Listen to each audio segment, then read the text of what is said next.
சிக்கமம் கைத்தல நீரைகணி அப்பமுடவள் கோரி கப்பிய கரிமுகன்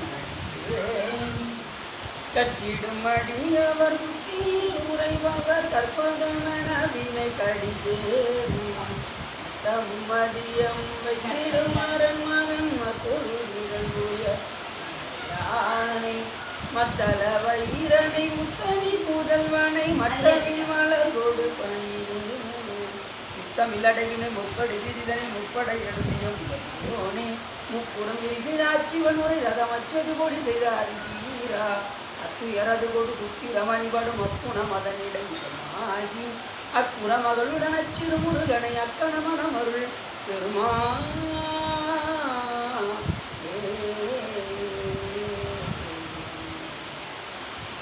எந்தாயும் எனக்கருள் தந்தையும் குலமானவை தீர்த்தனையாள் கந்தா கதிமேலவனே உமையாள் மைந்தா குமரா மறைநாயகே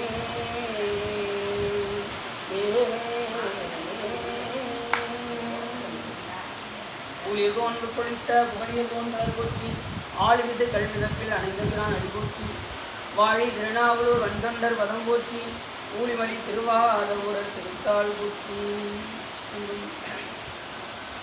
எல்லாம் வல்ல சிவகாமி பாலனாகிய ஸ்ரீ சகஸ்ரலிங்கேஸ்வர சுவாமியுடைய பெரும் கருணையினாலே நாம் தொடர்ந்து மதுரை மீனாட்சி லிங்கேஸ்வர பெருமானுடைய திரு விளையாடல் புராணத்தை தொடர்ந்து சிந்திப்பதற்கு திருவருளும் குருவருளும் ஐயார்களும்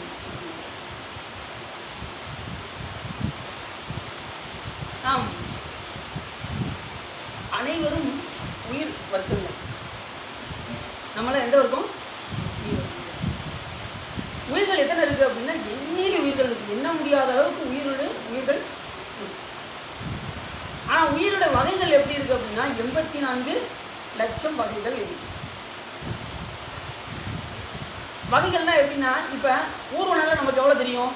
பாம்பு, பல்லி ஒரு 10 தெரியும்னு வச்சுக்கோங்களேன். ஆனால் அதில் மட்டுமே எவ்வளோ இருக்குது? 7 லட்சம் உயிர்கள் வகைகள் இருக்குது.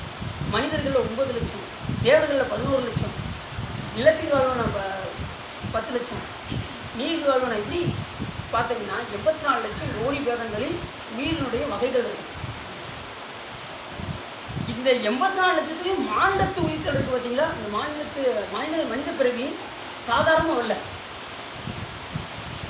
அன்றைக்கி அவங்கள்ட்ட சொல்லியிருப்பேன் நினைக்கிறேன். 84 லட்சத்தை ஒரு குழுக்கள் போட்டு அதில் எனக்கு 244 தான் வேணும் அப்படின்னு நினச்சி எடுக்க முடியுமா? அதுபோல் வந்தது இந்த மனித பிறவி. அப்போ இப்போ கிடச்சிருச்சு, மனித பிறவி கிடச்சிருச்சு. அப்போ இது எதன் மூலம் பயன்படுத்த வேண்டும் என்று சொன்னால் இறைவனை வழிபாடு செய்து இந்த உடம்பை பயன்படுத்த வேண்டும். அதுதான் அப்போ சாமி சொன்ன தலையை நீ வணங்காய், கண்கால் காண்பின் போது செடிகால் கூறி, மூக்கே நீ முரலாய், நெஞ்சே நீ நினையாய், கைகால் கூட்டி சொல்லி கால்களால் கண். சரி, இந்த உறுப்பை கொடுத்து சாமி என்ன செய்கிறாரு? பணி செய்து தன்னை அடையுமாறு செய்கின்றார். முதல்ல என்ன செய்கிறாரு? இந்த உடம்பு கொடுத்ததுமே இந்த உயிர்களுக்கு எதில் பற்று வருது அப்படின்னா இந்த உலகத்தின் மேல் தான் பற்று வருதே தவிர அவர் மேலே பற்று வரமாட்டேன். ஏன் அப்படின்னா போகத்தை கொடுப்பது யாருன்னா சிவபெருமான் தான் கொடுக்குறாரு. போகத்தையும் தனு கரண போன போகங்களை இறைவன் அனுபவிக்குமாறு செய்கிறார். தனு என்பது இந்த உடம்பு கொடுத்தாரு. போனத்தை இந்த உலகத்தில் வாழ்வதற்கு வசிப்பதற்குரிய இடத்தையும் கொடுக்குறாரு. ரெண்டாவது அதுக்குரிய போகங்களையும் சிவபெருமான் தான் கொடுக்குறாரு. அப்புறம் அதை அணுகக்கூடிய கருவிகள் கரணங்களும் சாமி தான் கொடுக்குறாரு. அப்போ தனு கரண புவன போகங்களை சிவபெருமான் நமக்கு வழங்கியிருக்கிறார். இந்த உயிரானது என்ன செய்யும் அப்படின்னா அப்படியே உலகத்தை பூரா சுற்றி சுற்றி சுற்றி சுற்றி எல்லாத்தையும் அனுபவித்து கடைசி இது உண்மை இல்லை அப்படின்னு அப்போ தான் கொஞ்சம் அறிவு வந்து என்ன செய்யும் அப்படின்னா இறைவனை. அது வரைக்கும் இதுக்கு அறிவே வரவே வராது. ஏன் அப்படின்னா இதுக்கு ஏற்படக்கூடிய அறிவு என்ன அறிவுனா சிற்றறிவு. உயிர்களுக்கு என்ன அறிவு? சிற்றறிவு. இறைவன் மாதிரி பேரறிவு இதுக்கு கிடையாது. எல்லாத்துக்கும் மேலே அறிவித்தால் அறிவும் அறிவு தான் இந்த உயிர்களுக்கு இருக்கே தவிர ஒரு சேர அறியக்கூடிய அறிவு இந்த உயிர்களுக்கு இல்லை. இறைவன் ஒரு சேர அறிவார் எல்லா உயிர்களையும். ஆனால் இந்த உயிர்களுக்கு அப்படி அல்ல, விட்டு விட்டு தான் அறியும். ரெண்டாவது அறிவித்தால் தான் அறியும். எல்லாவற்றுக்கும் மேலே இந்த உயிரானது சார்ந்ததின் வண்ணமாக இருக்கும். நல்லவர்களை சார்ந்தால் நல்ல வழியில் போகும், கெட்டவர்களை சார்ந்தால் கெட்ட வழியில் போகும். இப்போ நாம் எதை சாரணும்? நல்லவர்கள்ங்கிறத விட அடியார்களை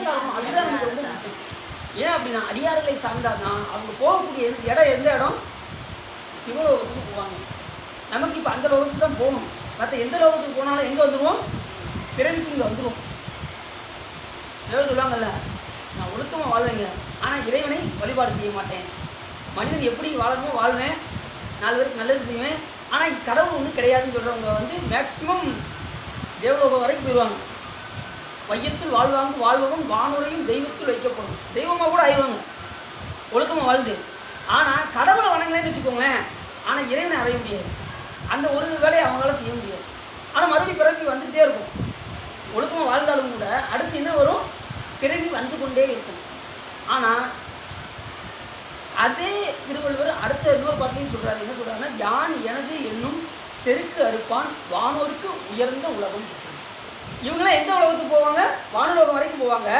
ஆனால் அந்த யான் எனது என்கின்ற செருக்கை அறுத்தவர்கள் அந்த வானோருக்கு உயர்ந்த உலகமாகி சிவலோகத்தை போய் அடைவார்கள். அங்கே போனவங்க தான் இங்கே எங்கே வர முடியாது? இங்கே வர முடியாது. மற்ற எல்லாருமே இங்கே வந்து தான் அவங்க மறுபடியும். அப்படி சாமி என்ன பண்ணுறாரு? இந்த உலகத்தை அப்படியே கொஞ்சம் காட்டி அப்புறம் என்ன செய்கிறாரு? கொஞ்சம் அறிவு வர வச்சு சாமி என்ன பண்ணுறாரு? தன்வசமாகும். ஏன் அப்படின்னா எடுத்தையுமே அது அறியக்கூடிய அறிவு இந்த உயிர்களுக்கு இல்லை. சாமி பேராசைப்படுறான். அந்த உயிரை எப்படியாவது கடை சேர்க்க வேண்டும் என்று பேராசை வாரியனை பாடுதுங்கான். யார் சொல்றான்? நீங்க நல்ல திருவாசனம் பாடுறீங்கிறது நல்லா தெரியுது. என்ன அப்ப சாமி பேராசை வாரியனை பாடுறீங்க. அப்படி இப்போ ஒரு பேராசை சிவருமானுக்கு இருக்கு. எப்படியாவது உயிர்களை கடை சேர்த்தியே ஆகணும் அப்படின்னு முதல்ல எங்க நடனம் ஆடுறாரு? முழு இருளில் உள்ள இருந்தோம் பார்த்தீங்களா? அப்பையும் சாமி நடனம் ஆடிக்கிட்டு தான் இருக்காரு. நள்ளிருளில் நட்டம் அவர் இல்லை, அங்கேயும் கேவல நிலையிலையும் சுவாமி இருக்காரு. ஆனால் இந்த உயிர்களுக்கு அதை அறியக்கூடிய அறிவு இல்லை. முற்றிலும் எது மறைச்சிருக்கு? ஆணவமனம் மறைச்சிருக்கு. அதனால சாமி நமக்கு தெரியும். இப்போ எங்கே வந்திருக்கோம்? சகல நிலைக்கு வந்திருக்கோம். இப்பையும் நம்மக்கிட்ட என்ன இருக்குது? ஆணவம் இருக்குது. ஆனால் சாமி நமக்கு தெரியல. ஏன் அப்படின்னா, ஆனால் முழு இருளில் இருக்கும்போது முழு துன்பத்தில் இருந்தோம். இப்போ நம்ம என்ன செய்கிறோம்? இன்பம் துன்பம் ரெண்டையும் அனுபவிக்கக்கூடிய நிலையை இறைவன் நமக்கு கொடுத்துருக்காரு. இப்போ நம்ம எங்கே போகணும் அடுத்து அப்படின்னா, சுத்த நிலைக்கு போகணும். ஏற்கனவே கேவல நிலை முழு இருள், இப்போ இன்பம் துன்பம் நல்ல வெளிச்சம், சூரிய ஒளி வெளிச்சம் நமக்கு சாமி கொடுத்து பொருட்களை பார்க்க வச்சுருக்காரு. இது இன்பம் துன்பம் ரெண்டையும் மாற்றி மாற்றி அனுபவிக்கும். சொற்பொழி பண்ணிக்கிட்டு இருக்கும்போது ஒருத்தர் கேட்டார், சாமி இந்த வாழ்க்கையில் இன்பம் துன்பம் மாறி மாறி வந்துக்கிட்டு இருக்கு, இது எது வரைக்கும் சாமி வரும்? உடனே போயிருமா அப்படின்னு ஒருத்தர் சொற்பொழிவில் கேட்டார். அது என்ன சொல்கிறேன்னா, இது இறக்கும் வரை நமக்கு வந்து கொண்டே இருக்கும். அதனால் நீங்கள் வந்து என்ன செய்யாதீங்க? கவலையே படாதீங்க. அதை கவலைப்பட்டுக்கிட்டு இருக்கிறத விட்டுட்டு நீங்கள் இறைவனை நாடி பணி செய்ய ஆரம்பிச்சது. ஏன்னா மனித பிறவி எடுத்தாலே இன்பம் துன்பம் மாறி மாறி வந்து கொண்டே தான். அப்போ நல்லிருளில் நட்டம் பயின்றாடும் நாதனேன்னாரு. அங்கே கூட சாமி என்ன செய்கிறாரு? திரும்ப திரும்ப அந்த பணியை செஞ்சுக்கிட்டே தான் இருக்காங்க. ஏற்கனவே நான் உங்கள்கிட்ட சொன்னேன், பயிறுதல்னா என்ன அர்த்தம்? திரும்ப திரும்ப செய்கிறார். அப்போ அந்த நடனத்தை சாமி என்ன பண்ணுறாரு? திரும்ப திரும்ப செய்கிறார். இருளையும் செய்கிறாரு, இப்பயும் செய்கிறாரு. இப்போ எப்படி செய்வார் அப்படின்னா, எல்லா உயிருக்குள்ளும் யார் இருக்கா? சாமி நடனம் ஆடிக்கிட்டு தான் இருக்கு. இப்போ சயின்டிஃபிக் கண்டுபிடிக்கிறாங்க, அவன் இன்றி ஒரு அணுவும் ஒரு அணுக்குள்ள ஒரு பொருள் ஆடிக்கிட்டு இருக்குங்க அப்படின்னு கண்டுபிடிச்சிருக்காங்க. இப்போ நம்மளால அப்படியே சொல்லிட்டாங்க, அவன் இன்றி அணுவும் அசையாதுன்னு. இப்போ ஒரு அணுக்குள்ள ஒரு பொருள் ஆடிக்கிட்டு இருக்கு. அது யாரு? நம்ம சாமி தான் ஆடிக்கிட்டு இருக்கோம். அவர் ஆடாம எந்த பொருளும் ஆட்டி வித்தால் ஆறு ஒருவர், அவன் ஆட்டி வச்சா நம்ம ஆடியே ஆகும். ஏன் இன்னொன்று என்ன, அவர் ஆடிக்கிட்டே நம்மளை ஆட்டி வைக்கிறாரு. அதுதான் இப்போ ஒரு பெரிய ஒரு ப்ளஸ் பாயிண்ட். இப்போ நாடகத்தை நடித்து காட்டினா தானே மற்றவங்களுக்கு புரியும் எப்படி நடிக்கணும்னு. நம்மளை நடிக்க வச்சு சாமி என்ன பண்ணுறாரு? ஆக்ஷன் சொல்லி காமிச்சிக்கிட்டே இருக்கு. அதுதான் சாமியோட அதை சொல்கிறாரு. யார்? நம்ம அப்பா சாமி சொல்கிறாரு, சாடை எடுத்தது. சாமி ஒவ்வொரு நேரமும் திருவடியை தூக்குவாராம். நடனம் ஆடுறதுக்கு திருவடியை தூக்கி ஒரு வேலை செய்வார். எப்பயுமே சாமி தூக்க மாட்டார், நடனம் ஆடிட்டு தான் இருப்பார். ஒரு வேளை ஒரு நேரம் தூக்குனாராம். எதுக்காக தூக்கினா அப்படின்னா, சாடை எடுத்தது தக்கண்டன் வேள்வியில் சந்திரனை. தக்கனுடைய வேள்வியில் அந்த சந்திரன் வந்து அடைக்கலம் கட்டி வரும்போது அந்த திருவடியில் விழுந்த அவனை தூக்கி தலையில் வச்சார். அப்போ ஒருக்கா திருவடி தூக்குனாராம் சாமி. ரெண்டாவது வீடை எடுத்தது காலனை. அப்புறம் ஒரு தடவை எடுத்தார் அப்படின்னா, காலனை எட்டி உதைத்தார். எதுக்காக? தன்னை நாடி வந்த அடியவருக்கு ஒரு துன்பம் வரும்போது என்ன செஞ்சார் சாமி? அது யாராக இருந்தாலும் யமனே இருந்தாலும் என்ன செஞ்சார்? எட்டி உதைத்தார். அந்த பாட்டு சொல்றாரு, ஒன்று இருந்து நினைவுகள் ஊனமேல் ஒன்றில்லை, கன்றிய காலனை காலால் கடிந்தான். யாருக்காக? தன் அடியவருக்காக. அதனால சென்று துணிவீன்கள் தில்லை சிற்றம்பலத்து நட்டம் என்று வந்தாயினும் எம்பெருமான்கள். அப்படி சாமி அப்போ ஒருக்கா எடுத்தாரு. முதல்ல எதுக்கு எடுத்தாரு? தக்கந்தன் வேலையில் சந்திரனை எடுப்பதற்காக திருவடி தூக்கினாரு. 2வது தடவை வீடை எடுத்தது காலனை எட்டி உதைக்கிறதுக்காக ஒருக்கா எடுத்தாரு. அடுத்து சொல்றாரு, நாரணன் நான்முகன் தேடை எடுத்தது அப்படின்னாரு. அதுக்கப்புறம் ஒருக்கா திருவடி தூக்கினாரு. எப்போ அப்படின்னா, யார் அடிமுடியை பார்க்குறார்களோ அவர்கள் தான் தலை சிறந்தவர்கள் அப்படின்னு சொல்லி சாமி சொன்னார். உடனே ஒருத்தர் முடியை பார்க்க ஓடினார். ஒருத்தர் பூமியை தொலைச்சி பன்றி உணவு எடுத்து கீழே போனார் பெருமாள்.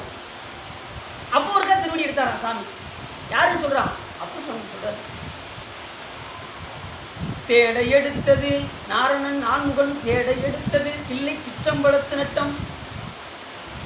ஆனால் அடுத்து இன்னொரு திருவடியை ஒருத்தர் சாமி ஒருத்தர் தூக்குறாரு. அது எதுக்காக அப்படின்னா, நம்மை போன்றவர்களெல்லாம் ஆட்கொள்வதற்காக சிவபெருமான் ஒரு தடவை எடுத்தாங்க. அதனால தான் திருவடி தூக்கியே வச்சிருக்காரு சாமி. சாடை எடுத்தது தக்கந்தன் வேள்வியில் சந்திரனை, வீடை எடுத்தது காலனை, நாரணன் நான்முகன் தேடை எடுத்தது தில்லை சிற்றம்பலத்து நட்டம், ஆடை எடுத்திட்ட பொற்பாதமன்றோ நம்மை ஆட்கொண்டதே. எதுக்காக நம்ம சாமி தூக்கி வச்சிருக்காரு? நம்மை போன்ற ஆன்மாக்களை எல்லாம் விழிப்பதற்காக சாமி என்ன செய்யறாங்க? திருவடியை தூக்கியே வச்சிருக்காங்க. அந்த பாதத்தை பார்த்தீங்கன்னா தூக்கியே வச்சிருப்பாரு. அந்த அதை இன்னொன்று என்னன்னா, அந்த திருவடியை காமிக்க வர செய்யறாரு பாருங்க. இப்படி வச்சிருக்காரு சாமி. தூக்கி இந்த திருவடியை நீங்க பற்றுங்க, நீங்க என்ன செய்வீங்க? நலம் பெறுவீர்கள், இனி ஒரு பிறவாமையை அடைவீர்கள் என்று சாமி அதை காமிக்க வர செய்யறாரு.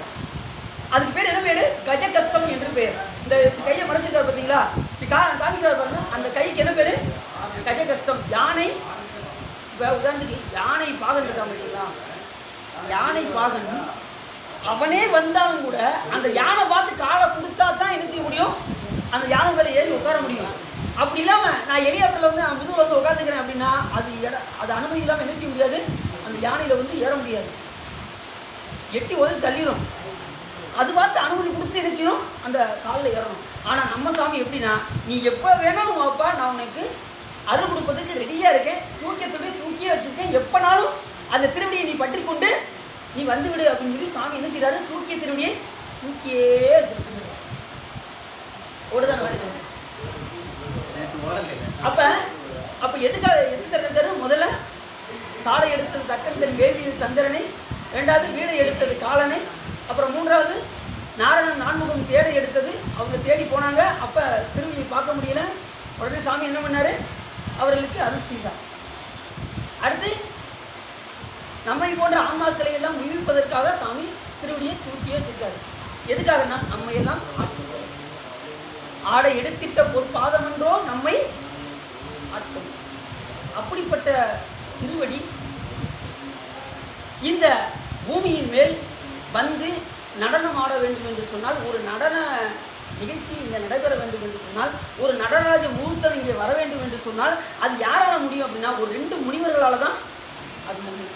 அவங்க தான் என்ன செஞ்சாங்க? சாமியை கண்ணுக்கே தெரியாத இறைவனை இந்த பூலோகத்தில் வந்து நடனமாட செய்த 2 முனிவர்கள் யார் அப்படின்னா, வியாக்கரபாதரும் பதஞ்சலி முனிவர். இந்த 2 பேரும் நம்ம எப்பயுமே என்ன செய்யக்கூடாது? மறக்கவே கூடாது. 36 தத்துவத்தை கடந்து சிவபெருமான் இருக்காரு. 36 தத்துவம் நாத தத்துவம், முதல் தத்துவம் மண் தத்துவம். 36 தத்துவத்துக்கு அப்பால இருக்காரு சிவபெருமான். இந்த 2 முனிவர் என்ன பண்ணாங்க? சாமி அங்கே யார் சாமி வர? எங்களால் அங்கே வர முடியாது, நீ வா சாமி அப்படின்னு சொல்லி என்ன செஞ்சாங்க? பூலோகத்தில் வைத்து நடனமாட வைத்தார்கள் அந்த 2 முனிவர். இல்லைன்னா நமக்கு நடராஜ மூர்த்தமே. அப்படிப்பட்ட கருணாமூர்த்தியாக திகழக்கூடிய சிவபெருமான் அவர்களுக்கு ஆனந்த நடனத்தை காண்பித்தார். இப்போ நம்ம பார்க்கக்கூடிய இந்த படலத்தையும் வெள்ளியம்பலத்தில் வந்து நான் சாமி நடனம் ஆட போகிறேன். ஏற்கனவே எங்கே நடனம் பண்ணாங்க? சிதம்பரத்தில் அந்த 2 முனிவர்களுக்காக சிவபெருமான் அங்கே நடனம் ஆடி காண்பித்தார். அந்த நடனம் ஆடி காமிக்கும் போது பார்த்தீங்கன்னா, இந்த 2 முனிவர்களை பற்றி நம்ம தெரிஞ்சுக்கிட்டு நம்ம உள்ளே போனால் உங்களுக்கு கதை டக்குன்னு புரிஞ்சுக்கணும். முதல்ல வியாக்கரபாதர் எப்படி வந்தார், பதஞ்சலி முனிவர் எப்படி வந்தாருன்னு தெரிஞ்சிட்டோம்னா கதையை ஒரு நிமிஷத்தில் வேகம் முடிச்சிடலாம். வியாக்கரபாத முனிவர் யார் அப்படின்னா, மாத்தியானந்த முனிவருடைய பையன்தான் வியாக்கரபாதர். அவர் சிறுபிள்ளையிலேருந்தே சிவபூஜை செய்து பழகி நல்லா சாமி மேல் மிகுந்த அன்பு. யாருக்கு? வியாக்கரபாதர். அவர் தன்னுடைய தந்தையாரிடம் கேட்டார். என்ன கேட்டார் அப்படின்னா, ஒரு சிறந்த தளத்தை சொல்லுங்கள் என்று சொல்லினார். அப்பொழுது மன்று இடர்களை பெண்களின் வழியாக நடுவில் சுடுகுணா நாடி வெளியே செல்லக்கூடிய மையத்தில் இருக்கக்கூடிய தலம் தில்லையம்பதி என்று சொல்லி அதில் ஒரு மண்டு உள்ளது, அந்த மண்டில் போய் நீ என்ன செய், தவம் செய்வாயாக என்று சொன்னார். நீ மற்றதை செய்வதை காட்டிலும் நீ அங்கே போய் தவம் செய், உனக்கு சிவபெருமான் காட்சி கொடுப்பார் என்று அவர் தந்தையார் கூறினார். அதன்படி என்ன செஞ்சார், அந்த தலத்துக்கு சென்று அங்கே தவம் செய்தார் வியாக்கிரபாதர். அங்கே இருந்து கொண்டு புலிச்சரம் என்கின்ற ஒரு தலத்தை உருவாக்கி அங்கே சிவலிங்கத்தை ஸ்தாபனம் பண்ணி அங்கே என்ன பண்ணார், சிவபூஜை செய்து கொண்டே இருந்தார். அப்பொழுது சிவபூஜை செய்வதற்கு என்ன வேணும், மலர்கள் வேணும். அந்த மலர்கள் இருந்தால் தான் என்ன செய்ய முடியும், சிவபூஜை செய்ய முடியும். பூ இல்லாமல் என்ன செய்யக்கூடாது, சிவபூஜை. அப்படி இல்லாத பட்சத்துக்கு இலை பறிக்கலாம், தப்பு இல்லை. அதுக்காக பூவுக்கு நிறைய கொத்து கொத்தாக இருக்குது, அதை விட்டுட்டு எப்படி இலையை பறித்து நம்ம வைக்க முடியும் சாமிக்கு? இல்லாத பட்சத்துக்கு என்ன சொல்லியிருக்காங்க, யாவருக்கமாம் இறைவருக்கு ஓர் பச்சிலை. இல்லாத பட்சத்துக்கு ஒரு இலையை பறித்து வச்சா சாமி ஏற்றுக்குவார். ஆனால் இருக்குது, நிறைய பூ இருக்குது. ஆனால் என்ன செய்ய முடியல, காலையில் இவர் என்ன செய்ய முடியல, அந்த மரத்தில் ஏற முடியும். ஏறி மலர்கள் நிறையா இருக்குது, ஏறி பறிக்க முடியல.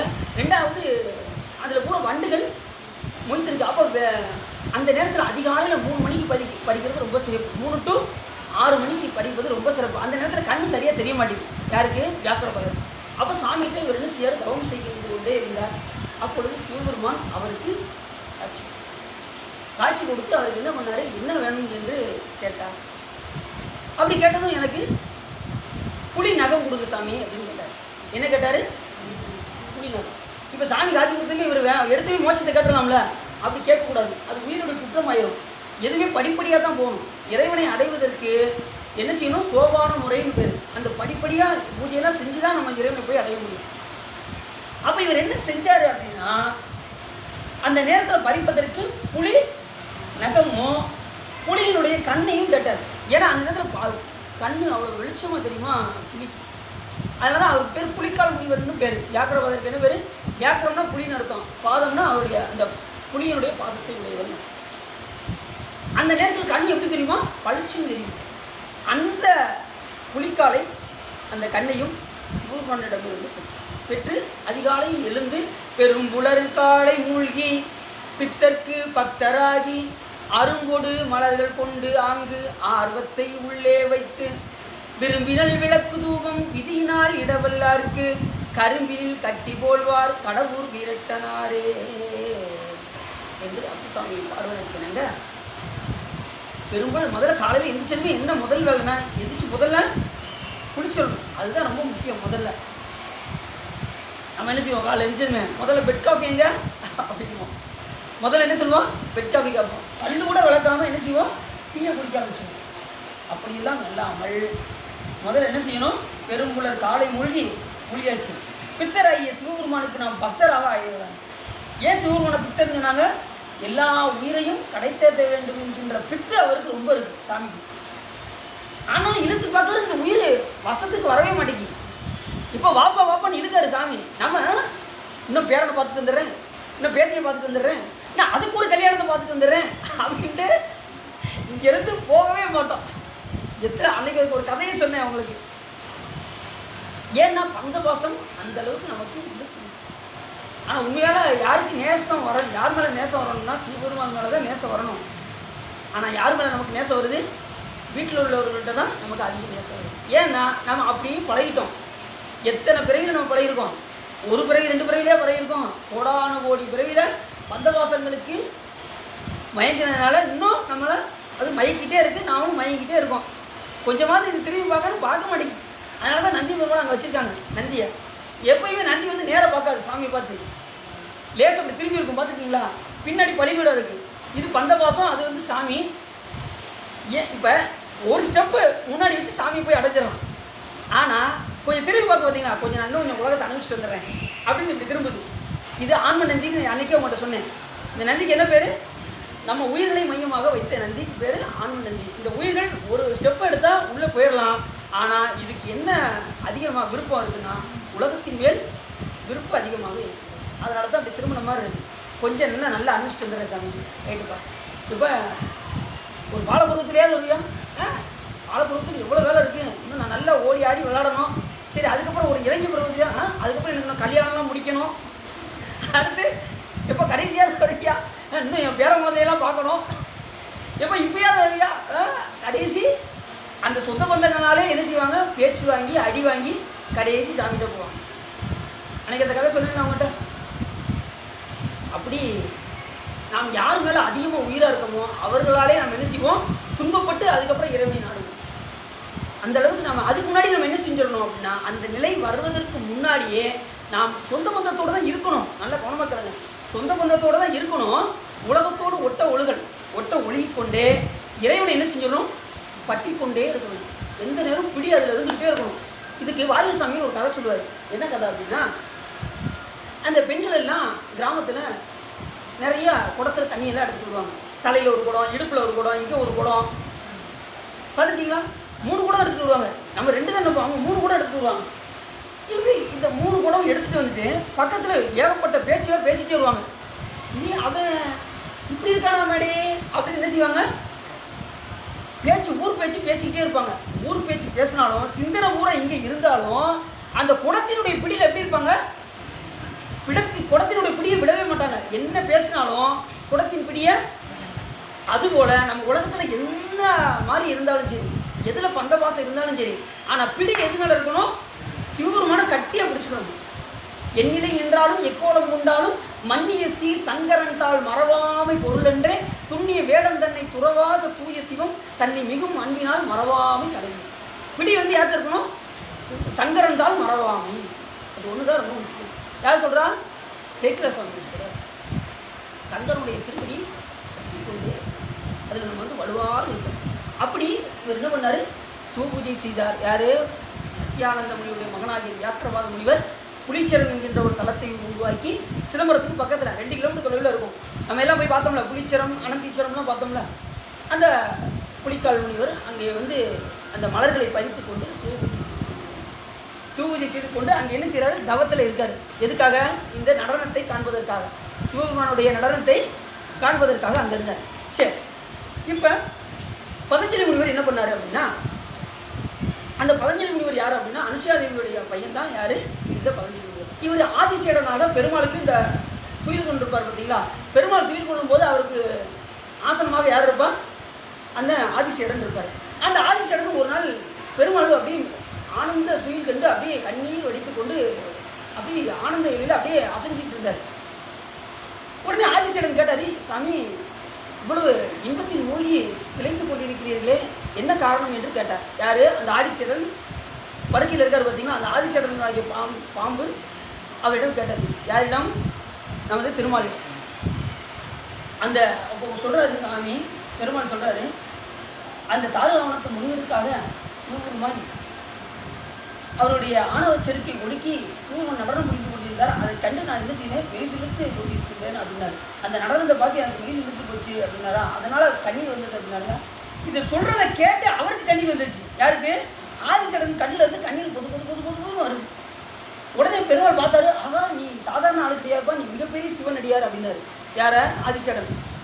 நீ இங்கே இருக்க வேண்டிய ஆள் கிடையாது, நீ எனக்கு இருக்க வேண்டிய ஆள் கிடையாது, நீ என்ன செய்ய, கைலாயத்தில் போய் தவம் செய்வாயாக என்று அருள்பாலித்தார் நமக்கு பெருமாள். கதை புரியுதா உங்களுக்கு? என்ன சொன்னார், நீ மிகப்பெரிய சிவனடியார், நீ இங்கே இருக்க வேண்டிய ஆள் கிடையாது, என்ன கைலாயத்தில் போய் தவம் செய்வாயா என்று சொல்லி அவருடைய புத்திரனை தான் அதுக்கப்புறம் ஆதிசேடனாக வச்சிருக்காரு. யார், நமது பெருமாள். உடனே விரிசிதர் கைலாயத்தில் போய் தவம் செஞ்சார். தவம்னா சாதாரண தவத்துக்குலாம் சிவபெருமான் வந்துடுவாரா? சூரபத்மன் அப்படி தவம் செஞ்சானா, சாமி அடைகிறதுக்கு அவ்வளவு தவம் செஞ்சானா. மூசி நுனியில் நின்னானா, அப்பையும் சிவபெருமான் காட்சி கொடுக்கல. அங்கங்கெல்லாம் வெட்டி வெட்டி போட்டானா, அப்பையும் சாமி காட்சி கொடுக்கல. சாமி எதுக்கு காட்சி கொடுப்பாரு, அன்பு ஒன்றுக்கு தான் காட்சி கொடுப்பாரே தவிர, நான் அங்கத்தெல்லாம் வெட்டி போடுறேன், ரத்தத்தை சாரா வடிக்கிறேன் அப்படின்னா சாமி காட்சி கொடுப்பாரா? அன்பு ஒரு துளி அன்பு செலுத்தினா போதும், சாமி ஓடி வந்துடுவார். நம்ம பைக்கெட்டில் இருப்பார்.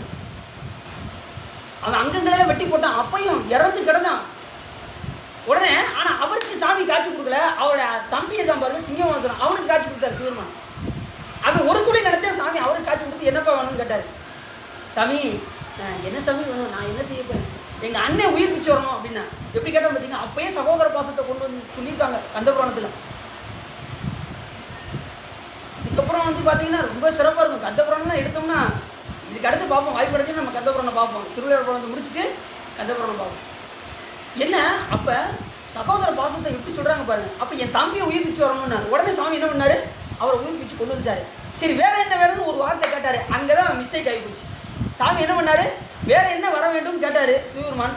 உடனே இவர் என்ன பண்ணார், இனிமேல் எங்கள் அண்ணன் கட்டுவார் அப்படின்ட்டான். சூரபத்மன் என்ன கேட்டால், என்னை 1008 அண்டங்களையும் நான் 108 யுகங்களாக ஆள வேண்டும்னு அப்படி கேட்டான் வரத்தை. அதனால் வந்த விளைவு தான் கடைசி எல்லாம் இழந்து கடைசி என்ன சேவலும் மயிலுமாக ஆகினான். அது ஒரு பெரிய கதை. அந்த சூரபத்மன் யார், 2 பேர், ஒரு ஆளும் கிடையாது. சூரபத்மன் யார், சூரன் பதுமன் 2 பேர் முற்பிறவிலே முருகப்பெருமானை வழிபாடு செய்து அவர்கள் என்ன பண்ணாங்க, நாங்கள் இருவரும் ஓர் உடலில் இருக்க வேண்டும் என்று முருகப்பெருமானிடம் வேண்டிக் கொண்டதுனால் சாமி என்ன பண்ணுவார், ஒரு உடலில் 2 பேரையும் வைத்து சூரபத்மனாக ஆக்கி வருவார். அவங்க 2 பேர் தான் ஏற்கனவே சிவன் மயிலுவாங்க இருந்தாங்க. ஆணவச்சரிக்கினால் போனாங்க, போயிட்டு மறுபடியும் சாமிக்கிட்டே வந்துட்டாங்க. அவர் போனதுக்கப்புறம் அந்த மயிலா வந்தது யாருன்னா இந்திரன்னா அந்த நேரத்தில் மயிலா இருப்பாங்க முருகப்பெருமான். சரி, இது ஒரு கதை அப்படி போயிட்டே இருக்கும். ரைட். இப்போ வந்து 15 பேர் என்ன செஞ்சார், கைலாயத்தில் தவம் செய்தார். அப்படி சாதாரணமாக அவர் தவம் செய்யலை, மிகுந்த தவம் செய்தார், அன்பு கொண்டு செஞ்சார். அதனால தான் சிவபெருமான் என்ன பண்ணார், அவருக்கு காட்சி கொடுத்தார். காட்சி கொடுத்து என்ன செஞ்சார் சாமி அப்படின்னா, நீ என்ன பண்ணணும்னா, ஏற்கனவே தன்னுடைய நடனத்தை காண்பிப்பதற்காக வியாக்கிரவாதன் அங்கே தில்லை மண்டிலுள் தவம் செய்து கொண்டிருக்கின்றான் அப்படின்னாரு. நீ எதற்காக தவம் செய்தாய், உன்னுடைய ஆனந்த நடனத்தை நான் கண்டு தரிசனம் செய்ய வேண்டும் என்று 15 முனிவர் கேட்டுருக்கேன். அந்த நடனத்தை பார்த்தாச்சுன்னா அடுத்த பிறவி கிடையாது. ஆனந்த நடனத்தை கண்டாச்சுன்னா அதுக்கு அடுத்த பிறவியே கிடையாது. மோட்சத்தை காட்டிலும் ஆனந்த நடனம் அது ஒரு பெரிய சிறப்பு. அதை காண வேண்டும் சொன்னது உடனே ஏற்கனவே வியாக்கிரவாதன் அங்கே தில்லை மண்டலில் தவம் செய்து கொண்டிருக்கிறான். நீ இந்த பாம்பு தலையோடு நீ என்ன செய்யாத, இந்த உலகத்துக்கு நீ போகாத, நீ பாதாள உலகம் வழியாக சென்று நீ தில்லையை அடைவாயாக என்று கூறினார் சிவபெருமான். உடனே பாதாள உலகம் எப்படி இருக்குன்னா நாகலோகம் பேர். அந்த நாகலோகம் வழியாக உள்ளே போய் தில்லை மண்டலில் வெளியில் வருவார். வந்தது பார்த்தா அங்கே வியாக்கிரவாதம் தவம் செய்து கொண்டிருக்கும். அப்படி அவர் ஒன்றிய வழிபாடு. வியாக்கிரவாதம் இந்த 2 முனிவரும் பார்த்தீங்கன்னா சாதாரண வழிபாடே கிடையாது. சாமி மேலே அன்பு கூர்ந்த உரைப்போடு செய்யக்கூடிய தவம். அவங்க செய்த தவம் வந்து அவர் அங்கே தியானம் செய்து அப்படியே தியானம் செஞ்சுக்கிட்டு இருக்காரு, தவம் செய்து கொண்டிருக்கிறார். உடனே அவர் பக்கத்தில் போய் நின்னார் 15 முனிவர். அவர் எப்போ கண்ணு முழிப்பாருன்னு அப்படியே பார்த்து நின்றுக்கிட்டே இருக்காரு. அப்படி சற்று கண்ணு திறந்தார் பாருங்க. உடனே அவரை பார்த்ததும் உடனே அவர் எந்திரிச்சு நமஸ்காரம் பண்ணார். 2 பேரும் நமஸ்காரம் பண்ணாங்க. சாமி உங்கள் பேர் தான் வியாக்கிரபாதரா அப்படின்னாரு 15 முனிவர். ஆமாம், என் அடியின் பேர் தான் வியாக்கிரபாதன். சாமி சொன்னார், கைலாய மலையில் சிவபெருமான் சொன்னார், வியாக்கிரபாதன் ஒரு தவம் செய்து கொண்டிருக்கான், அங்கே போனீங்கன்னா உங்கள் 2 பேரும் நீங்கள் தவம் செய்து கொண்டிருங்க, அவங்க நம்ம 2 பேத்துக்கும் ஆனந்த நடனத்தை காமிக்கிறேன்னு சொல்லியிருக்காரு. சிவபெருமான் என் பேர் சொன்னாரா அப்படின்னு கேட்பாரு. வியாக்கிரபாதனே சொன்னாரா சிவபெருமான் அப்படிம்பாரு. அப்படியே கண்ணெல்லாம் கலங்கி வரான், அழுவாரான். என் பேர் சிவபெருமான் சொன்னாரா அப்படின்னு அப்படியே ஒன்றுவான். இந்த பாவியுடைய பேரை கூட வியாக்கிரபாதன் சொன்னாரா சாமி அப்படின்னு. ஆமாம், உங்கள் பேரை தான் வியாக்கிரபாதனே சொன்னார் அப்படின்னு 15 பேர் சொல்றாரு. உடனே அவருக்கு எப்படி இருக்கும், சிவபெருமானே அவருடைய பேரை சொன்னால் எப்படி இருக்கும், இப்போ நம்ம பேரை சாமி சொன்னார்னா எப்படி இருக்கும். அவர் அந்த அளவுக்கு மெய் சிலிர்த்து இருந்தார் வியாக்கிரபாதன். நம்ம இப்போ யார் நம்ம பேரை சொன்னாலும் அப்படியா அப்படின்னு சாதாரணம் எடுத்துக்கணும். அவர் அவ்வளவு தூரம் அவரை சாமி மேலே மிகுந்த அன்பு. உடனே இருவரும் ஆளுக்கு ஒரு புறமாக இருந்து இவர் புலிச்சரம் என்கின்ற தலத்தை உருவாக்கி அவர் வழிபாடு செய்து கொண்டிருந்தார். 15 முனிவர் அனந்தீச்சரம் என்கின்ற தலத்தை உருவாக்கி அங்கே சிவபூஜை செய்து கொண்டிருந்தார். 2 பேரும் சிவபூஜை பண்ணிக்கிட்டே இருக்காங்க. இப்போ 15 முனிவர் தவம் செய்து கொண்டிருக்கும் போது அப்போ பிரம்மாவும் சரஸ்வதி தேவியும் அவர்களுக்கு வந்து காட்சி கொடுத்தார். யாருக்கு, 15 முனிவருக்கு. நல்லா கவனமாக கதை நல்லா புரியுதா. 15 முனிவர் யாருக்கு காட்சி கொடுத்தாங்க, 15 முனிவருக்கு பிரம்மாவும் சரஸ்வதியும், சிவபெருமான் கிடையாது. நல்லா கவனமாக காட்டுங்க. பிரம்மாவும் சரஸ்வதியும் வந்து காட்சி கொடுத்தாரு. இவர் கண்ணை முடிச்சு பார்த்தாரு. நான் உங்களை கூப்பிடவே இல்லையே அப்படின்னாரு. யாரா, நான் சிவபெருமானை நோக்கி தவம் செஞ்சுட்டு நீங்கள் எதுக்கு வந்தீங்க அப்படின்னாரு. பிரம்மாவையும் சரஸ்வதி, ஓகேப்பா நாங்கள் வந்துட்டோம், உனக்கு என்ன வேணும் வர வேணுமோ கேளுன்னு சொன்னாங்க. நீ எதுக்காக தவம் செய்கிறேன்னு முதல் கேட்டாங்க. நான் சிவனுடைய ஆனந்த நடனத்தை காண்பதற்காக தவம் செய்து கொண்டிருக்கேன். அதெல்லாம் சாதாரணமாக கிடைக்காது பதஞ்சலி, நீ இந்த தவத்தை கலைத்து விட்டு செல்வாயாக அப்படின்னா. எப்பயுமே ஒரு தவம் செய்யும்போது பல இடையூறுகள்லாம் வரும், அதெல்லாம் மீறி தான் நம்ம என்ன செய்யணும், இறைவனை வழிபாடு செய்யணும். அப்படி இவர் என்ன பண்ணார், தவத்தை கலைப்பாயாக, கலைச்சா நான் தவத்தை கலைக்க மாட்டேன். இப்போ நீ இப்படி இருந்தீங்கன்னா நீ என்ன செஞ்சுவ, செத்து மடிவாய் அப்படின்னாங்க. செத்து மடிஞ்சிருவ, இப்படி நீ ஒன்றும் இல்லாமல் நீ தவம் செஞ்சுட்டு இருந்தேன். நான் செத்தாலும் பரவாயில்ல, செத்துட்டு மறுபடியும் இருக்க பிறப்பேன் இல்லை, அப்பயும் நான் என்ன செய்வேன், இந்த ஆனந்தத்தை காண்பதற்காக நான் மறுபடியும் தவம் செய்வேன் அப்படின்னாரு. சரி, உன்னுடைய உரைப்பை நம்ம இனிமேல் நிப்பாட்ட முடியாது அப்படின்னு உடனே பிரம்மா வந்து சிவபெருமானாக மாறி விடுவார். சரஸ்வதி தேவி பார்வதி தேவியாக மாறி சிவபெருமான் அவர் இருக்கார். அதுக்கப்புறம் சொல்லுவார், எப்போ காட்சி கிடைக்கும் அவர் கேட்கவும், உடனே ஒரு தைப்பூச நன்னாளில் மத்தியான வேளையில் உச்சி பொழுதில் வியாழக்கிழமை உச்சி பொழுதில் உங்களுக்கு இந்த ஆனந்த நடன தரிசனத்தை உங்களுக்கு காண்பிப்போம் என்று சிவபெருமான் அவர்களுக்கு கட்டளையிட்டார். அதன்படியே சிவபெருமான் அரபையர்கள் ஆட, நாதங்கள் முழங்க, துந்துபிகள் முழங்க, சங்குகள் முழங்க, அனைவரும் 33 கோடி தேவர்கள் வந்து அந்த ஆனந்த நடனத்தை கண்டுகளித்தார்கள். அதை அப்படியே மைண்டில் வச்சுக்கோங்க. இப்போ சொன்ன கதையை மைண்டில் வச்சுக்கோங்க. இப்போ மதுரையில் என்ன நடக்க போகுது அப்படிங்கிறத இப்போ நம்ம பார்ப்போம். சரி, திருச்சிற்றம்பலம். வெள்ளி அம்பல திருக்குத்தாடிய படலம். இப்போ நம்ம பார்க்க போகிறது 6வது கிட்ட வந்துட்டோம். ஒவ்வொன்றா துதியெல்லாம் முடித்து, துதி சொல்கிறதுக்கே நமக்கு எத்தனை நாள் ஆயிடுச்சு, கிட்டத்தட்ட ஒரு 7 நாள் ஆயிடுச்சு. விநாயகர் பெருமான் துதி, முருகப்பெருமான் துதி இதெல்லாம் சொல்லி முடிக்கிறதுக்கே அவ்வளோ நாள் ஆயிடுச்சு. அதுக்கப்புறம் நம்ம எங்கே வந்துட்டோம், வெள்ளி அம்பல கூத்தாடிய படலாம். அது என்ன அம்பலம், பொன்னம்பலம். இது என்ன அம்பலம், வெள்ளி அம்பலம். சுந்தரபாண்டியன் யாவரையும் அமுதுன்னு அழைத்தல். சிவபெருமான் இப்போ கல்யாணம் முடிஞ்சிருச்சு. கல்யாணம் முடிஞ்சது எல்லாத்தையும் எதுக்கு கூப்பிட்றாரு, அன்னப்பாளிக்கு கூப்பிட்றாரு. எல்லாரையும் என்ன செய்ய போகிறான்னு பார்ப்போம். பரஞ்சோதியாகி சிவபெருமான் உலகம் நடத்துவதற்கு ஏதுவாகிய அறம் பொருள் இன்பங்களை நிலைநிறுத்தற் பொருட்டு சுந்தரபாண்டியனாய் வந்து சந்திரன் மரபுக்கு மாணிக்க விளக்கும் புண்ணிய பூங்கொடியுமாகிய தடாதாகிய பிராட்டியாரை திருமணம் செய்த பின்பு திருமணத்துக்கு வந்திருந்த அரசர்களையும் தேவர்களையும் முனிவர்களையும் ஏனையோர்களையும் அமுது உண்ண வாருங்கள் என்று திருவாய் மலர்ந்தருளினார். சிவபெருமான் எல்லாத்தையும் சாப்பிட போகிறார். அவர்கள் விரைந்து சென்று பொற்றாமரை தீர்த்தத்தில் நீராடி தங்கள் நியமங்களை விதிமுறையால் தவறாமல் முடித்து எல்லா முனிவர்களும் என்ன செஞ்சாங்க, பொற்றாமரை தீர்த்தத்தில் நீராடி அமுது உண்ண போயிட்டாங்க. பதஞ்சலி வியாக்கிரவாதரும் இறைவனை வேண்டுதல். உடனே என்ன பண்ணாங்க, அப்போது பதஞ்சலி முனிவரும் வியாக்கிரவாத முனிவரும் எம்பெருமானை வீழ்ந்து வணங்கி நின்று, பரம கருணாநிதியே, பொன்னுப்படத்தில் ஆடியரும் தேவரீரே, திரு நடனத்தை உங்களுடைய பொன்னம்பலத்தினுடைய தரிசனத்தை கண்ட பின் அல்லவா நாங்கள் உண்ணுவோம், அப்போ அந்த நடனத்தை நீங்கள் காமிக்க வேண்டாமா அப்படின்னு என்ன செய்கிறாங்க. ஏற்கனவே அங்கே பொன்னம்பலத்தில் சாமி காமிச்சாரா, இப்போ திருமணத்துக்கு வந்திருக்காங்க 2 முனிவரும், இப்போ எங்களுக்கு அந்த நடனத்தை காமிங்க, பார்த்ததுக்கப்புறம் நாங்கள் என்ன செய்கிறோம், அமுது உண்றோம் அப்படின்னு சாமிகிட்ட கேட்டாங்க. அதுதானே அடியவங்களுடைய நியமம் என்று கூறினார். உடனே சாமி என்ன பண்ணார், உடனே சிவபெருமான் அவர்களை நோக்கி அந்த நடனத்தை இம்மதுரை எம்பதியில் யாம் செய்து காட்டுவோம் அப்படின்னாரு. அங்கே உள்ள நடனத்தை இங்கே மதுரையும் நான் என்ன செய்ய போகிறேன், உங்களுக்காக செய்து காமிக்க போகிறேன் அப்படின்னு சொல்கிறேன்.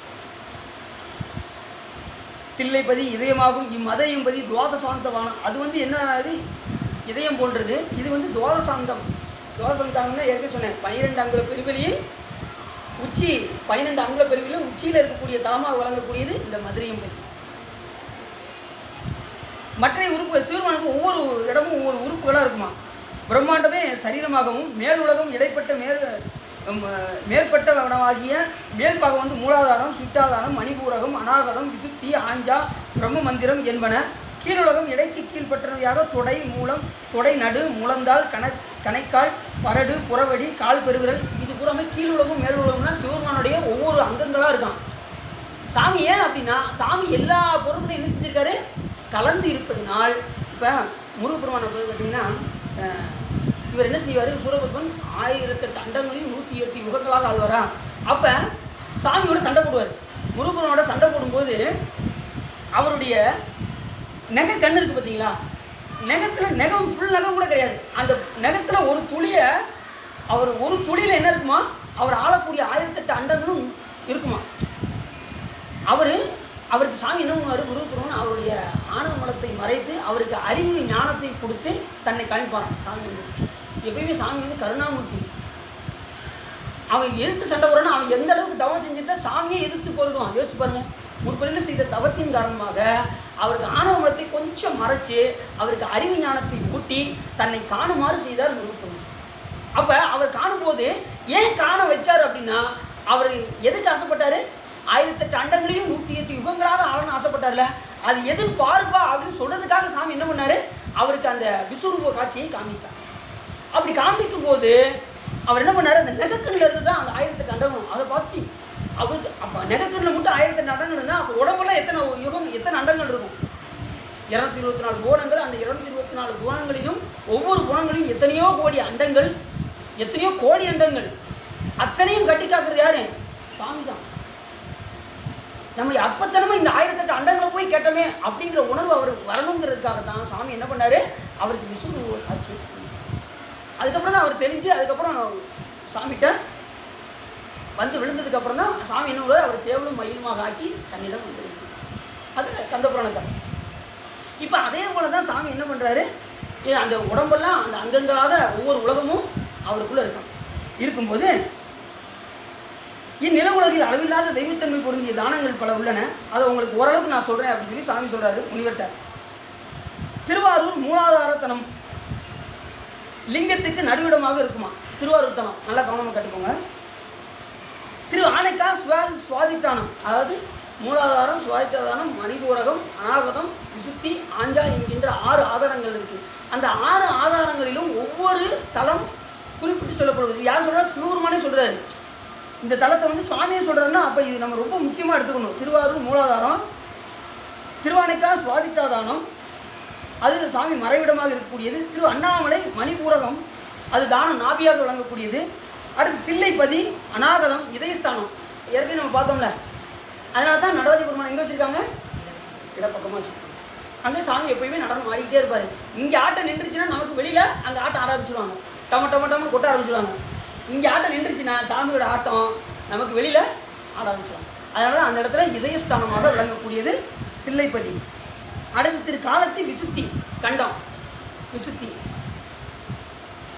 அடுத்து காசித்தலம் ஆஞ்சாத்தலம், காசி வந்து ஆஞ்சாத்தலம் பூர்வமத்தி.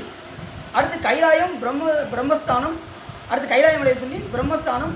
அதுக்கப்புறம் உச்சி இடமாகி அந்த உச்சித்தலம் தான் என்ன சொல்கிறாரு, இந்த மதுரை எம்பதி அப்படின்னு சொல்கிறார். இந்த 6 ஆதாரங்களையும் கடந்து எங்கே நம்ம போகணும், இந்த துவாதசாந்த தனத்துக்கு போகணும். அந்த துவாதசாந்த தானமாக விளங்கக்கூடிய இடம் எதுனா மதுரை எம்பதி. அங்கே வந்து நாங்கள் என்ன செய்ய போகிறோம், உங்களுக்கு இந்த திருநடனத்தை நாம் புரிய போகின்றேன் என்று சாமி யாருக்கு சொல்கிறா, அந்த பதஞ்சலி வியாக்கிரபாத முனிவரிடம் சொல்கின்றார். அந்த தளத்தில் சாமி சொல்கிறார். சொன்னதும் உடனே சாமி என்ன பண்ணுறாரு, வெள்ளியம்பல தோட்டத்தை உருவாக்க போகிறாரு. தன்னை விடுவித்த சிவபெருமானை தேடி வந்த திரு கைலாயமலைதானோ அல்லது வெள்ளியம் இட ஊர்தியோ சந்திர மண்டலமோ தம் வடிவம் மாறி இம்மன்றமாய் நின்றது என்று கூறி பொன்னொழி வீசி நிற்கும் இந்திர விமானத்தின் கீழ் பக்கத்தில் வெள்ளி அம்பலம் ஒன்று தோன்றியது. உடனே சாமி என்ன பண்ணாரு, அந்த இடத்துல ஒரு வெள்ளி அம்பலத்தை உருவாக்கினார். எங்க, மதுரை அம்பலத்தில். அதனிடத்தே திரு பார்க்கடலில் கண் சூரிய தேவன் தோன்றினார் போல் ஒரு மாணிக்க பீடம் தோன்றியது. ஒரு மாணிக்க பீடம், அதுக்கு மேலே இது வெள்ளியம்பலம்னா அதுக்கு மேலே மாணிக்கம் பொருந்திய பீடம் ஒன்று சாமி அமைத்தார். இதை சொல்லி அவர் என்ன சொல்கிறாரு, அடியார்களின் உள்ளத்தாமரையே ஆகும் அல்லது மறைமுடி என்று சொல்லப்படுவதாகும், வேறு ஊமை இதற்கு சொல்லப்பட மாட்டாது. என்ன சொல்கிறார் அப்படின்னா, சாமி எல்லா இடத்துலையும் நடனம் புரிந்தாலும் கூட அவர் அடியாருடைய உள்ளத்தில் எப்படி இருப்பாராம், எப்போதும் ஆடிக்கொண்டே இருப்பார். அவர் உள்ள தாமரையில் எப்போயுமே சிவபெருமான் நீக்கமர நிறைந்து இருப்பார், விளங்கி தோன்றுவாராம் அடியாருடைய உள்ளத்தில். எல்லா இடத்துலையும் நள்ளிருள் நட்டமானதை தான் செய்கிறாரு, எல்லா உயிருக்குள்ள அளவு தான் செய்கிறாரு. ஆனாலும் சிறப்பாக வெளிப்பட்டு தோன்றுவது யாரிடத்தில் அப்படின்னா அடியாருடைய உள்ளத்தில் நீங்காமல் இருப்பார். அதனால தான் அடியார்களுக்கு நம்ம மாகேஸ்வர பூஜை செய்வதன் காரணம் என்ன, அவர்கள்ட்ட சிவபெருமான் எப்படி செய்வாராம், விளங்கி தோன்றுவார். திருமுறை பாடுகின்ற இடத்தில் சிவபெருமான் விளங்கி தோன்றுவார், சிவபூஜை செய்கின்ற இடத்தில் சிவபெருமான் வெளிப்பட்டு தோன்றுவார். இதெல்லாம் ரொம்ப முக்கியமான இடம், அதை நம்ம தெரிஞ்சுக்கணும். சரி, அப்படி அடியாருடைய உள்ளத்தாமரையில் எப்போதும் விட்டிருக்கக்கூடிய பெருமான் இப்போ என்ன செய்ய போகிறார் அப்படின்னா, அம்மணி பீடிகை மேல் 1000 கதிர்களுடைய கோடி சூரியர் ஒரே காலத்தில் நிலை பெற்று உதித்தார் போல் மனம் மொழி பக்கம் கீழ் மேல் முன் பின் என இவற்றை கடந்த மெய்ஞான பேரொளி வடிவமாகிய சிவபெருமான் தோன்றி சிவகணங்கள் மொந்தை தருமைகளை முழக்கவும் திரு நந்தி தேவர் மத்தளம் அடிக்கவும். இப்போ சாமி நடனம் ஆடுவதற்கு யாரெல்லாம் வரா, நந்தி பெருமான் என்ன செய்கிறாராம், மத்தளம் வாசிக்க வர்றாரு. அங்கே சாமி எப்படி இருக்காராம், பேரொளி பிளம்பாக அங்கே இருக்கார். எங்கே, மதுரை எம்பதியில் பேரொளி பிளம்பாக இருக்கக்கூடிய சிவபெருமானுக்கு இப்போ நந்திதேவர் மத்தளம் அடிக்கவும் திருமால் இடக்கை என்னும் இசைக்கருவியை முழக்கவும். இடக்கைங்கிற ஒரு இசைத்தவையை திருமால் வாசிக்கிறாராம்.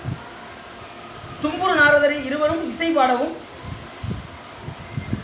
பஞ்ச துந்துபிகள் கடல் ஒளி போல் ஒலிக்கவும் கலைமகள் சுருதி கூட்டவும் நான்முகன் யாழினை தடவி சாமகீதம் பாடவும். பிரம்ம என்ன செய்கிறானா, சாமகீதம் பாடுறான். சிவபெருமானுக்கு ரொம்ப பிடிச்ச ராகம் எதுன்னா சாமகானம் தான் ரொம்ப பிடிக்குமா. சாமகானம் புரியுது அவங்களுக்கு, அதில் நீங்கள் பாண்டியன் சாமி எப்படி எழுதிடுவாங்க. ஏற்கனவே இப்போ ராவணன் வந்து என்ன செஞ்சான், கைலாய மலையை தூக்கினான். உடனே சாமி என்ன பண்ணாரு, அந்த கால் விரல் நோண்டி என்ன பண்ணார், ஒரு அமுக்குனார், லேசாக ப்ரெஸ் பண்ணார் யாரை, ராவணனை. உடனே அவன் அலறினான். அலர்னது என்ன பண்ணா, உடனே அந்த நேரத்தில் வாகீச முனிவர் வந்து என்ன சொன்னார், நீ சாமகானம் காடு, உடனே சிவபெருமான் விட்டுருவார் அப்படின்னா. உடனே என்ன பண்ணாரு, உடனே அந்த இடத்துல உடனே தன்னுடைய நரம்பை எடுத்து வீணையாக மீட்டி சாமகானம் பாடினா. உடனே சாமி அவருக்கு விட்டு அவருக்கு எல்லா விதமான அருளும் செஞ்சார். சந்திரவாகனம் வாழை கொடுத்தாரு, ஈஸ்வரனுங்கிற பட்டத்தை கொடுத்தாரு, ராவணேஸ்வரனுங்கிற பட்டத்தையும் கொடுத்தாரு. ஆனால் என்ன ஆச்சு அப்படின்னா, சாதாரணமாக ராவணனை அழிக்கவே முடியாது. நல்லா கவனமாக சிவபூஜை செய்கிற அடியார் சாதாரணமாக அழிக்க முடியாது.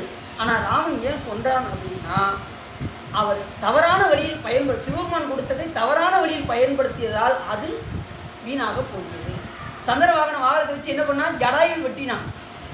ஜடாயை வெட்டும் இல்லை, அது சாமி கொடுத்த வாகனம் வாள். அதை எது செய்யணும், நல்லதுக்கு பயன்படுத்தணும். ஒரு உயிரை கொண்டதுனால அது பயனில்லாமல் ஆயிடுச்சு. ரெண்டாவது, சீதையை மாற்றான் மனைவி பார்த்ததுனால அவன் அழிச்சான். இல்லைன்னா அழிக்கவே முடியாது. மாற்றான் மனைவி பார்க்கலாமா, தப்பு தானே, குற்றம் தானே. அதை பார்த்ததுனால கடைசி 4 நாள் அது ஒரு பெரிய கதை, அது போயிட்டே இருக்கும். அப்போ சாமி வந்து அந்த அளவுக்கு சாமகானத்துக்கு சாமி ரொம்ப பயங்கரம். இப்போ சாமகானம்லாம் பார்த்தீங்கன்னா இந்த பாட்டு நம்ம உதாரணம் சொல்லலாம். சாமகானத்தில் வந்து நானே யுகவம் செய்தேன் சிவாய நமயன பெற்றேன் தேனாய் இன்னமுதமுவாய் தித்திக்கும் சிவபெருமான் தானே வந்தனது உள்ளம் புகுந்தடியே கருள் செய்தான் ஊனாரும் உயிர் வாழ்க்கை ஒருத்தன்று வெறுத்திடவே நானே உதவம் செய்தேன் சிவாய நமயன பெற்றேன். அப்படி இந்த கானத்தை அப்படி பார்த்துன்னா சாமி என்ன சொல்கிறான், மெய் மறந்து கேட்பான். நீ சாமகானம் மட்டும் இல்லை, நீ எந்த பாடல் பாடினாலும் சிவபெருமான் கேட்பாரு. அதில் சிறப்புடைய தானம் தான் என்னது, இந்த சாமகானம். அதுக்காக மற்றதெல்லாம் சாமி கேட்க மாட்டாரான் இல்லை, எல்லாத்தையும் சாமி கேட்பாரு. நீ எப்படி பாடினாலும் கேட்பாரு. நீங்கள் குரல் ஒரு மாதிரி இருந்து பாடினாலும் கேட்பாரு.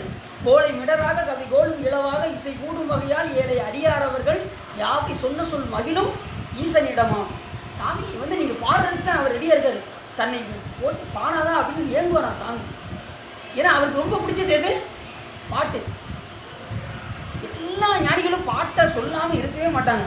நாடும் நகரும் நன்திரு கோயிலும் தேடி திரிந்து சிவபெருமான் என்று பாடுமின் பாடி பணிமின் பணிந்தவின் கூடிய நெஞ்சத்தை கோயிலாக்கலாம். கண்ணை துயின்றவுமே காலத்தை போக்காதே விண்ணுக்கு ஒரு மருந்தை வேத விழுப்பொருளை கண்ணுக்கு இனியானை பாடி கசிந்து உள்ளம் முள்ளெக்கு நின்று உருக யாமாட்டோம் நீயே வந்து என்ன குறையுமிலோர் எம்பாவாய். யாரு, மாணிக்கவாசகர். அவருமே பாடலை பற்றி சொல்லாத அடியார்களே இருக்க மாட்டாங்க. அம்மையார் என்ன சொன்னாங்க, அரவா நீ ஆடும்போது உன் அடியின் கீழ் இருக்க என்றார். எதுக்கு, நீ ஆடிக்கிட்டே இருக்கணும், நான் பாடிக்கிட்டே இருக்கணும் அப்படின்னாங்க. அதுபடி சாமி பாடணும். பாட்டுக்கு சாமி இருப்பாங்க. அப்போ சாமகானம் ரொம்ப முக்கியமான கானம்னு நமக்கு தெரிஞ்சது. சரி, அதை பாடவும் தேவர்கள் பூமலையை எங்கும் பொழியவும் கடல் நிறம் போன்ற உடல் நிறத்தை செந்தி போன்ற புறமயிரையும் உடைய முயலகன் மேல்வடவை தீப்போல் அவனுடைய சிவந்த கண்கள் பிதுங்கவும் கோபம் கொள்ளவும் முதுகு முறியவும் வலது திருவடியை ஊன்றி கரிய கடலின் மேல் தோன்றிய சூரியன் தோற்றம் போல் விளங்கி நின்று செந்தாமரை மலர் குவிந்தார் போல தூக்கி திருக்கூத்தாடும் இடது திருவடி தாமரை 10 திருக்கரங்களும் அவற்றில் வலதுகரம் 5 அபய அத்தத்தில் உள்ள சூலமும் மற்றைய 4 கரத்தில் குடுக்கை அம்பு வாள் மழு எனவும் இடக்கரம் 5 வரத அத்திரத்தில் உள்ள பாம்பும் மற்ற 4 கரத்தில் அக்னி வில் கேடகம் தண்டு என்பனவும் திருநீல கண்டமும் சங்க குண்டலமும் பூண்ட திருச்செவியும் அழகிய செஞ்சடையும் வெள்ளிய நீற்றொளி வீசும் திருமேனியும் 3 திருக்கண்களும் அரவ கச்சையும் உமையாதேவியார் வள்ளிக்கொடி போல் ஒதுங்கி நிற்கும் பக்கமும் அம்மையார் மேல் வைத்த திருநோக்கமும் திருநகையும் தோன்ற திருநடனம் செய்தருளினார். அரகணம் பார்வதீபதையே.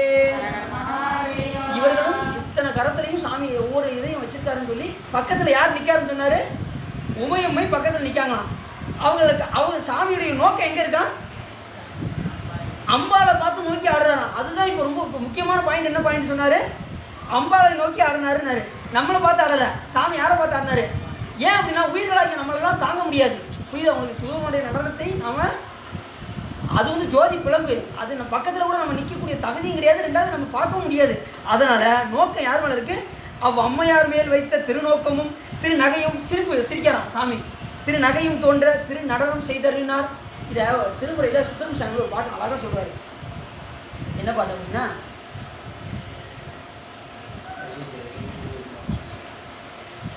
கூடிய லயம் சதிப்பிழையாமை கொடியிடை உமையவளுக்கான ஆடிய அழகா அருமறை பொருளை அங்கனா எங்குற்றாய் என்று தேடிய வானோர் சேர் திருமுல்லை வாயினாய் திருப்புகழ் விருப்பால் பாடிய அடியன் படுதுயர் கலையாய் பாசுபதா பழஞ்சுடரே அப்படின்றார். எப்படி பாட்டுங்க ஐயா, அதை பதியத்தை எடுத்து படித்து பாருங்க, ரொம்ப ஆனந்தமாக இருக்கும். கூடிய லயம் சதிப்பிழையாமை, பிழை இல்லாமல் சிவபெருமான் ஆடுறாரு. அந்த அம்மையார் பார்க்காங்க, கூடிய லயம் சதிப்பிழையாமை கொடியிடை உமையவள் காண அம்மையார் காண சாமி நடனம் ஆடுறான். ரெண்டாவது பிழை இல்லாமல் ஆடுறான். பிழை இல்லாமல் ஆடுறாங்கிறது நான் யாருக்கு தெரியும்? அம்மையாருக்கு தான் தெரியும், நம்ம உயிர்களாக நமக்கு தெரியாது. சதிப்பிழையாமை கொடியிடை உமையவள் காண ஆடிய அழகா அருமறை பொருளே அங்கனா எங்குற்றா என்று தேடிய வானோர் சேர்ந்து தேவரெல்லாம் எங்குன்னு சாமியை தேடினாங்களாம். பார்த்தா சாமி வரதுக்கு இல்லை இருந்தாராம். அந்த பதிகத்தில் சொல்லும்போது சொல்லுவார். அப்படி சாமி பிழை இல்லாமல் ஆடுவார். அதை யார் நோக்கி ஆடுறாரு? இந்த அம்பாள் நோக்கி ஆடுறாரு. அந்த அம்பாள் வந்து என்ன செய்கிறாங்க அப்படின்னா, சுவாமியிடம் இருந்து அருளை வாங்கி உயிர்களாகிய நமக்கு ஊட்டுகின்றார்கள். இப்போ நமக்கு என்ன நோய் இருக்குது? ஆணவ மலம் என்கின்ற நோய் இருக்குது. நல்ல பிறவி நோய். என்ன நோய்? ஆணவ மலம் என்கின்ற நோய் இருக்குது. இப்போ ஒரு குழந்தைக்கு நோய் இருக்குன்னு வச்சுக்கோங்க, பிறந்த குழந்தைக்கு நோய் இருக்குது. தாய் என்ன செய்வா? தான் மருந்தை சாப்பிட்டு முனைப்பால் மூலியமாக அந்த குழந்தைக்கு கொடுத்து என்ன செய்வாங்க? நோயை போக்குவது போல இப்போ தந்தையார் ஆகிய விளங்கக்கூடிய சிவபெருமானிடம் இருந்து அருளை வாங்கி முனைப்பால் மூலியமாக எப்படி அந்த தாய் ஊட்டினாலோ அதே போல் நமக்கு உயிராகி நமக்கு அருளை வாங்கி நமக்கு கொடுக்கின்றார். சிவஞானத்தை நமக்கு கொடுக்கின்றார். சிவத்திடம் இருந்து ஞானத்தை வாங்கி நமக்கு சிவஞானத்தை குலைத்து நம்ம உயிர்களாகிய நமக்கு கொடுக்கின்றார். இல்லைன்னா நம்மளால் சாமியை நேரடியாக நுகர முடியாது என்பதற்காக உமையுமையை வாங்கி நமக்கு இப்படிப்பட்ட ஒரு சிறப்பான இடத்துல சாமி என்ன பண்ணுறாரு? உமையவளுக்கான திருநடனம் செய்தார். அப்போது கங்கையார் ஒலிக்கும் ஒளியும் கொன்றை மாலையில் நிறைந்துள்ள வண்டுகள் ஒலிக்கும் ஒளியும் மங்கள முழவின் ஒளியும் மந்திர ஒளியும் வேத ஒளியும் செங்கையில் ஏந்திய தீயின் ஒளியும் திருவடியில் அணிந்த சிலம்பின் ஒளியும் சாமியுடைய சிலம்பு அப்படி ஒலிக்குதான். தீ அனலேந்திய கையை ஒவ்வொரு திருக்கரமும் அப்படி அந்த ஒளியை எழுப்பிக் கொண்டே இருக்கிறான். இவையெல்லாம் ஒன்றாய் கலந்து எங்கும் பரவிய அடியார்களின் இரு செவிகளையும் அமுதம் போல் பொழிந்தன. அடியார்கள்லாம் கண்டு கழிக்கிறாங்க சாமியை. வீழ்ந்து வணங்கினார்கள். முனிவர் இருவரும் நடனத்தை தரிசனம் செஞ்சாங்க. எப்படின்னா சிவபெருமான் கூத்தாடியதை முனிவர் இருவரும் கைகளை சிறமேல் கூப்பி தரிசித்து திருவடியில் வீழ்ந்து வணங்கினார்கள். இப்போ ரெண்டு முனிவர் என்ன பண்ணாங்க? அவர் ஆடின நடனத்தை கண்டு ரெண்டு பேரும் தரிசனம் செய்தார்கள். தரிசனம் செய்து அளவற்ற மறைமொழிகளால் நார்வார வாழ்த்தி பேரின்ப கடலில் மூழ்கி அன்பு வடிவானார்கள். முனிவர் இருவரும் பொருட்டு ஆடிய திருப்புத்தை பிற முனிவர் தேவர்கள் கந்தர்வர் அவுணர் யோகிகள் கிம்புரடர்கள் முதலான யாவர்களும் தரிசித்து வணங்கி அன்பின் முதிர்ந்த இன்பத்தில் அழுந்தினார்கள். திருமணம் காண வந்த மக்களும் அதனை காண பாருங்கள். திருமணம் வந்தவங்களுக்கு கூட சாமி அந்த நடனத்தை காமிச்சிருக்காரு. அப்போ எப்பேற்பட்ட தளம் பாருங்கள். மதுரை மதிக்கு இனிமேல் நம்ம போனால் என்ன கிடைக்கும்? நமக்கு அந்த நடனம் கிடைக்குங்கிற ஆர்வத்தோடு நம்ம என்ன செய்யணும்? அங்கே போய் வழிபாடு செய்யணும். இந்த புராணத்தை கேட்டுட்டு இனிமேல் நீங்கள் மதுரைக்கு போகும்போதெல்லாம் உங்களுக்கு ஒவ்வொரு நிறவிலையும் அந்த விநாயகர் பெருமான் புதியிலேருந்து வணங்குறதுலேருந்து உள்ளே போய் சாமியை பார்த்து வெளியில் வர வரைக்கும் நமக்கு அந்த உணர்வு இருந்து கொண்டே இருக்கும். திருமணத்துக்கு வந்தவங்களுக்குலாம் காட்சி கிடைச்சிருப்பாருங்க. அந்த நடனம் எவ்வளோ பெரிய சிறப்பு பாருங்க. பதஞ்சலி மகாமுனிவர் அளவில்லாத சிவானந்தம் ஊட்டெடுத்து உள்ளத்தில் நிரம்பி மேலும் வலிந்து வருவது போல் மார்பில் தரித்த திருவெண்ணீர் கரையும் வண்ணம் புலியார் என்ற ஆனந்த கண்ணீர் அருவியில் மூழ்கி இரு கைகளையும் கூப்பி நின்று இறைவனை வாழ்த்தினார்கள். எப்படி வாழ்த்தினாங்க அப்படின்னா, பராபர முதலே போற்றி பக்தியில் விளைவாய் போற்றி சராசரமாகி வேறாய் நின்ற பரனே போற்றி கராசர உரியாய் போற்றி கனகவம் அம்பலத்துளாடும் நிராமய பரமானந்த நிறுத்தனே போற்றி போற்றி அப்படின்னு போட்டி செய்கிறாங்க. இப்போ போட்டி சொல்லிக்கிறதோட நம்ம இன்னும் கொஞ்சம் நல்லாகும். இப்படி முனிவர்கள் ரெண்டு பேரும் இன்னைக்கு சாமியை நடந்து கொண்டு அவர் என்ன பண்ணாங்க? அந்த போட்டி சொல்லி சுவாமியை அர்ச்சனை செய்தார்கள். ஒன்றாகி ஐந்தாய் ஐந்தின் உருவாகி வருவாய் போற்றி இன்றாகி சென்ற நாளாய் நாளாய் எழுவாய் போற்றி நன்றாகி தீயதாகி நடுவாகி முடிவாய் மன்றுள் நின்றாடும் பரமானந்த நிறுத்தனையே போற்றி போற்றி. சாமி மன்றுள் எப்படி நடனம் ஆடுகிறாரோ அதே போல் என்ன செய்கிறாரு? இங்கே இந்த வெள்ளியம்பலத்திலும் வந்து சுவாமி நடனம் புரிந்தார்.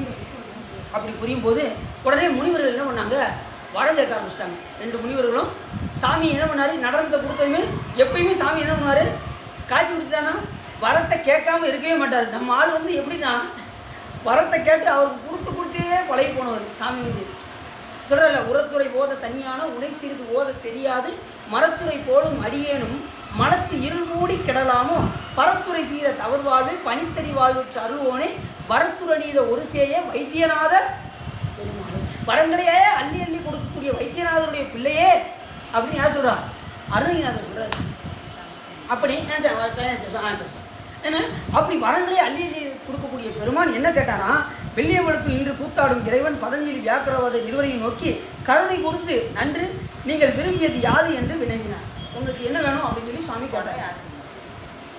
இந்த கூத்தன் வெள்ளியம்பலத்துடைய நின்று எல்லாரும் பந்தவாசங்களை போக்கி அருள வேண்டும்னார். இந்த வெள்ளியம்பலத்தில் எல்லாரும் பந்தவாசங்களை போக்கி அருள் புரிய வேண்டும் என்று கேட்டுக்கொண்டார். இப்போ என்ன கேட்டாங்க, தனக்குன்னு கேட்கல, என்ன கேட்டாங்க, பிற உயிர்களுக்காக கேட்டாங்க. அதுதான் ஞானிகளுக்கும் நமக்கும் உள்ள வித்தியாசம். நாம் என்ன கேட்போம், என் குடும்பம் நல்லா இருக்கணும், என் தாய் தந்தையர்கள் நல்லா இருக்கணும், ஏன்னா நம்ம குடும்பத்தை பற்றியே நம்ம சாமிகிட்ட கேட்போம். ஆனால் ஞானிகள் என்ன பண்ணாங்க, எல்லா உயிருக்கும் அருள் செய்ய வேண்டும். இந்த வெள்ளியம்பலத்தில் திருநடனம் புரிந்தது போல் அனைவரும் பந்தவாசங்களையும் போக்கி அருள் செய்ய வேண்டும் என்று கேட்டுக்கொண்டார்கள். ஏன் அப்படின்னா பந்தவாசத்தை நீக்கினா தான் எங்கே போக முடியும், சாமிக்கிட்ட போக முடியும். அந்த பந்தவாசம் நீக்கிடுச்சுன்னா எல்லா உயிரும் சாமிக்கிட்ட போயிடும். அதனால தான் சாமிகிட்ட என்ன கேட்டாங்க, பந்தவாசம் எல்லா உயிரினத்தும் அந்த பந்தவாசங்களை போக்கி அருள் புரிய வேண்டும் என்று கேட்டுக்கொண்டார்கள். செந்தமிழுக்கு நிலைக்களமாக இந்த கன்னி நாடு பாண்டிய நாடு செய்த தவம் காரணமாக நீங்கள் விரும்பியதை வரத்தை நாம் அளித்தோம் அப்படின்னா, இந்த கன்னி நாட்டில் நீங்கள் கேட்ட வரத்தை நாம் அளித்தோம் என்று சிவபெருமான் பதில் கொடுத்தாரா. இப்போ என்ன ஆச்சு அப்படின்னா, பதஞ்சலி முனிவரின் வேண்டுகோள். பிறகு பதஞ்சலி முனிவர் மேலும் சிவபெருமானை நோக்கி, ஆதியாக இவனது பெருமானே, பராபர முதலே நிராமயமாயும் பரமானந்தமாயும் உள்ள இத்திருக்கூத்தை நேரே தரிசித்தவர், சாமியுடைய நடனத்தை நேரே தரிசித்தவர் அனைவரும் பூமியில் மீண்டு வந்து பிறவாத சிவகதியை அடைதல் வேண்டும். இப்படி கேட்க வரோம், எல்லா உயிரும் சிவகதி அடைய வேண்டும் என்று கேட்க. இப்போ நாம் சாமிகிட்ட போய் என்ன கேட்கணும், எல்லா உயிரும் இன்புற்றிருக்க நீப்பதே என்று வேறொன்றும் நினைந்தறியேன் பராபரமே அப்படின்னு தாய்மான சொல்லி. எப்பயுமே சாமிகிட்ட வந்தேன்னா எல்லா உயிருக்காகவும் கேட்கணும், தனக்குன்னு கேட்கவே கூடாது.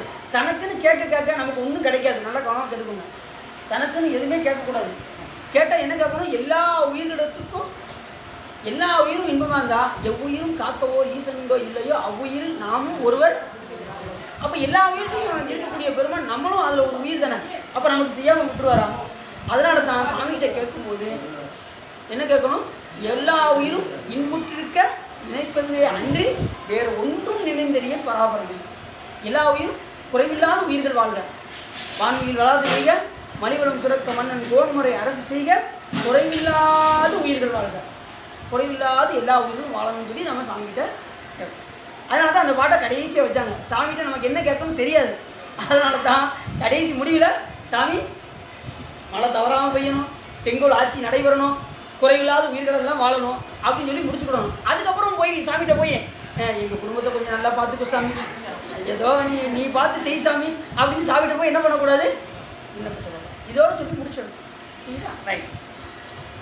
அப்படி எல்லா உயிரும் சிவகதி அடைய வேண்டும் என்று பதவி கேட்டுக்கொண்டார். உடனே சிவகணத்தவர் ஆரவாரம் செய்து கைகோத்து குறவை கூத்து ஆடினர். தேவர்கள் பூமாரி பெய்தனர். முனிவர்கள் ஆனந்த கண்ணீர் ததும்பி உடல் புலகம் போந்து அன்பு உருவாகிய வியாக்கிரவாதர் பதஞ்சலி என்னும் இருவரையும் துதித்து கண்களால் விழுங்குகின்றவரை போல பார்த்து தழுவிக்கொண்டனர். சிவபெருமான் மாயோடு இருவினை கட்டின்றி ஆணவமலத்திலிருந்து வேறாகி தனித்து நிற்கும் சிவயோகிகள் உள்ளத்தில் நிறைந்து ஆடும் தனிப்பெரும் கூத்தினை ஆடி அருளிய திரு கோலமாகிய புறத்தில் தரிசித்தவர்களுக்கு இம்மை மறுமை பயன்களை கொடுத்து கொண்டு வெள்ளியம்பலத்தில் எழுந்து அருள் பாலிக்கின்றார். சாமி என்ன பண்ணாராம், அந்த வந்து தரிசித்தவர்களுக்கெல்லாம் சாமி அந்த நடனத்தை புரிந்து அவர்களுக்கு இம்மை மறுமை பலன்களை கொடுத்து அந்த வெள்ளி அம்பலத்தில் எழுந்தருளி எப்போதும் அந்த வெள்ளியம்பலத்தில் சாமி என்ன பண்ணுறாரு, நடனம் புரிந்து கொண்டே இருக்கின்றார். மார்கழி திங்கள் திருவாதிரை முதல் அடுத்த மார்கழி திங்கள் திருவாதிரை வரையில் கொற்றாமரை தீர்த்தத்தில் நீராடி வெள்ளியம்பல கூத்தை தரிசித்து அங்கு இனிது அமர்ந்து திரு ஐந்தரத்தை நூற்றற்று ஜெபிக்கும் அன்பு நிறைந்த அடியார்கள் அனைவரும் எண்ணிய வரங்களையெல்லாம் எண்ணியபடி அடைவர் என்று சொல்லி முடிக்கிறார். அந்த மதுரையம்பதிக்கு போய் திருவாதிரை முதல் அடுத்த மார்கழி திங்கள் திருவாதிரை வரையில் கொற்றாமரை தீர்த்தத்தில் நீராடி வெள்ளியம்பல திருக்கோத்தை தரிசித்து அங்கே இருந்து அமர்ந்து 5 எழுத்தை 108 முறை தினசரி அதை ஜபித்து இருக்கின்றவர்களுக்கு அந்த அடியார் யார் அப்படி செய்கிறாங்களோ அவங்களுக்கு எண்ணிய எண்ணமெல்லாம் எண்ணியாங்கு அங்கு திண்ணியராக பெறும் என்று வள்ளுவர் சொல்வதற்கிணங்க யார் என்ன விருப்பப்பட்டு என்றாங்களோ அந்த எண்ணத்துக்கு தகுந்தவாறு சிவருமான் அந்த வரங்களை அவர்களுக்கு வழங்குவார் என்று சொல்லி இந்த வெள்ளியம்பல கூத்தாடிய படலம் முடிகின்றது. அழகான பார்வதீபதையே திருச்சிட்டம்பலம். இதுகாரும் உள்ளம் நிறைந்து உவகை சிறந்து நீங்கள் இந்த கொஞ்சம் சொல்லிடலாங்களா? இன்னும் ஒரு 5 நிமிஷம். சரி, அப்போ சாமியுடைய திருக்கூத்து எப்படி இருக்குது அப்படின்னா, இந்த கூத்திலிருந்து நீங்கள் என்ன தெரிஞ்சுக்கிட்டீங்க அப்படின்னா, என்ன தெரிஞ்சுக்கிட்டீங்க? அப்படி கூத்து திருநடனத்தை பார்த்தாச்சுன்னா நமக்கு அதுக்கு என்ன அடுத்து என்ன கிடையாது, நமக்கு கிடையாது. நாம் எதில் இருக்கோம்? ஆணவமலை பிடியில் இருக்கும். ஆணவத்தில் அழுந்தி கீழே இருக்கும். நம்ம சாமிக்கு கொடு எடுத்து இப்போ எங்கே வச்சுருக்காரு? இன்பம் துன்பம் இரண்டையும் நுகருமாறு செய்திருக்கோம். இப்போ நம்ம எங்கே போகணும்? சுத்த நிலைக்கு போகணும். அதுக்கு இந்த திருநடன காட்சி ரொம்ப முக்கியமானது. அதுக்காக நம்ம என்ன செய்ய வேண்டும் அப்படின்னா, வழக்கம் போல் நம்ம செய்யக்கூடிய வழிபாடுகளை நாம் விடாது செய்துக்கிட்டே இருக்கோம். நம்மக்கிட்ட 3 மலம் இருக்குது. ஒரு மலத்தை போக்குறதுக்கு சாமி என்ன பண்ணார்? 2 மலத்தை கூட்டி வச்சார். இப்போ பாத்திரத்தை எடுக்கும். என்ன பாத்திரம்? ஒரு செம்பு பாத்திரத்தை எடுக்கும். அதை விளக்குறதுக்கு என்ன வேணும்? 2 பொருள் வேணும். ஒன்று சோப்பு, புளி. புளி, உப்பு, பொடி, புளி. 2 பொருள் கண்டிப்பாக வேணும். ஒரு பொருளை வச்சு விளக்குனா அது பலன்னு வராது. 2 பொருளை வச்சு தேய்ச்சி இப்படி பார்ப்போம், கழுவி பார்ப்போம். அங்கங்கே ஒரு இடத்துல என்ன செய்யுது? அழுக்கு இருக்குது. என்ன செய்வோம்? மறுபடியும் போட்டு 2 தேய்ச்சிக்கிட்டே இருப்போம். இந்த வேலையை தான் சிவபெருமான் செஞ்சுட்டு இருக்காரு. என்ன செய்கிறார் அப்படின்னா, நமக்கு ஒவ்வொரு பிறவியாக கொடுத்து பார்க்காரு. இது என்னத்தையாவது கடை தேர்தான்னு பார்க்காரு, கழுவி பார்க்காரு. ஆணவமலத்தை கழுவி பார்த்தா இது என்ன செய்யுது? இது தேராது, இன்னும் மறுபடியும் இருக்க 2 பிறவி போடலாம் அப்படின்னு சொல்லிட்டு மறுபடியும் பிறவி கொடுத்துறாரு. சரி, இப்போயாவது தேருமா அப்படின்னு மறுபடியும் இப்படி ஒவ்வொரு முறையும் நம்மளை தூக்கி எடுத்து நம்மளுடைய ஆணவமலத்தை முற்றிலுமாக நீக்கிறார். இப்போ தங்கத்துலலாம் பார்த்தீங்கன்னா செம்பு எல்லாம் கலந்துருக்கும். பார்த்தீங்கன்னா அதை என்ன செய்வாங்க? மூசு போடுவாங்க. போட்டோம்னா கடைசி என்ன வரும்? தக்க மூசு எப்படி வருதோ, சுத்தமான தங்கம் எப்படி வருதோ, நம்மக்கிட்ட என்னென்னலாம் இருக்குது? கண்மம், மாயை, ஆணவங்கிற 3 மலம் இருக்குது. இந்த 3 மலத்தையும் சாமி இந்த பிறவியை கொடுத்து அதுலேருந்து என்ன செய்கிறாரு? கொஞ்சம் கொஞ்சமாக நம்மளை அதில் இருந்து நீக்கி கொண்டே வர்றாரு. இது தேருமா? கண்ம மலம் வந்துச்சுன்னா என்னது? நம்மளுடைய வினைகள் போயிடுச்சுன்னா உலகப்பட்டு இருக்குது. அந்த உலகப்பற்றும் போயிடுச்சுன்னா அப்புறம் ஆணவ மலப்பட்டு இருக்குது. அந்த ஆணவ மலம் போயிடுச்சுன்னா தான் நம்ம என்ன செய்ய முடியும்? சிவருமானை போய் அடைய முடியும். அந்த ஒரு மலத்தை போக்குவதற்காக, ஆணவ மலம் என்கின்ற ஒரு மலத்தை போக்குவதற்காக இந்த 2 மலத்தை கூட்டி வைத்து அதை கழுவுறாரு அந்த சாமி. அதை கழுவி அந்த ஆணவ மலம் என்ன ஆகுது? முற்றிலுமாக வேலை செய்ய விடாமல் தடுக்கிறார் சாமி. அது மாதிரி நம்ம என்ன சொல்லுவோம்? எல்லாம் நான் செஞ்சேன் பக்குவம் வந்துருச்சுன்னு வச்சுக்கோங்க. உங்களுக்கு சாமிக்கிட்ட உங்க மேலே அன்பு வந்துருச்சு, உங்களுக்கு ஒரு பக்குவம் வந்துருச்சு. பக்குவம் வந்துருச்சுன்னா நீங்கள் என்ன சொல்லுவீங்க? எல்லாம் சிவபெருமான் செயலாக நடக்கும். எனக்குன்னு ஒரு செயல் கிடையாது, எனக்குன்னு ஒரு அறிவும் அப்படி தானே சொல்லுவீங்க. அப்படி சொல்லிட்டா உங்களுக்கு பக்குவம் வந்துருச்சுன்னு அர்த்தம். அப்படி சொல்லுதுன்னா உங்களுக்கு பக்குவம் இன்னும் வரல. அப்போ இன்னும் என்ன செய்ய வேண்டியிருக்கு? பாத்திரத்தை இன்னும் நல்லா தேய்க்க வேண்டியிருக்குன்னு அர்த்தம். பாத்திரத்தை நமக்கு தேய்க்கணுமா தேய்க்க வேண்டாங்கிறத நம்ம தான் பார்த்தோம். அப்போ நம்ம நடக்கக்கூடிய ஒவ்வொரு செயலையும் என்ன செய்யணும் அப்படின்னா, சிவபெருமான் திருவருளால் நடக்கின்றது என்று நாம் என்ன செய்யணும்? நாம் உணர வேண்டும்.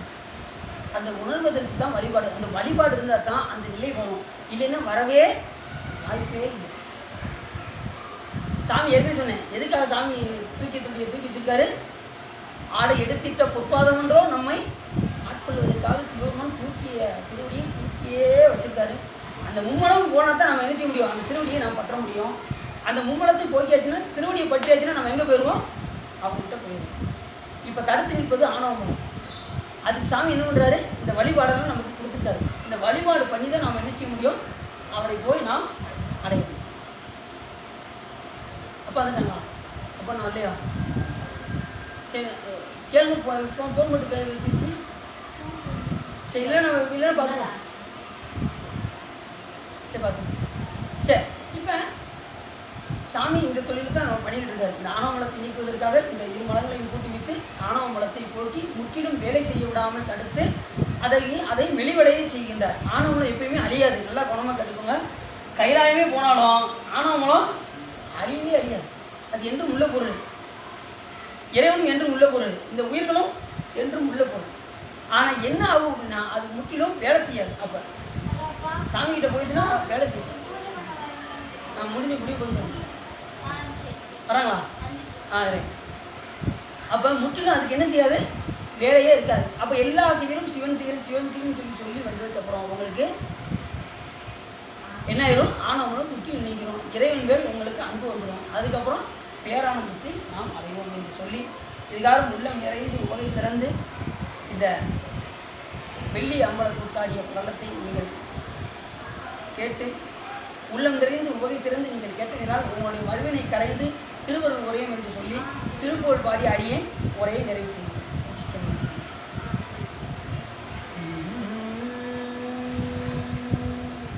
நாவேறு பாமணத்த பாதாரமே நிறைந்து நாலாறு நாலு கற்று வகையான நாலாறு ஆகமத்தில் நூலாய ஞானமுக்தி நாள்தோறும் நான் உரைத்த நெறியாக நீ வேறனாதிருக்க நான் வேறு எனாதிருக்க நேராக வாழ்வதற்கு அருள் கூற நீடாச்சடாதரத்தின் மீதே பராபரத்தை நீ காண்ய நாவனை சொல் அருள்வாயே சேவேரும் ஈசகுற்ற மாஞான போத புத்தி சீராகவே உரைத்த குருநாதா தேரார்கள் நாடு சுட்ட சூரார்கள் மாலை வெட்டு தீராகு தாகுரத்தி மணவாளா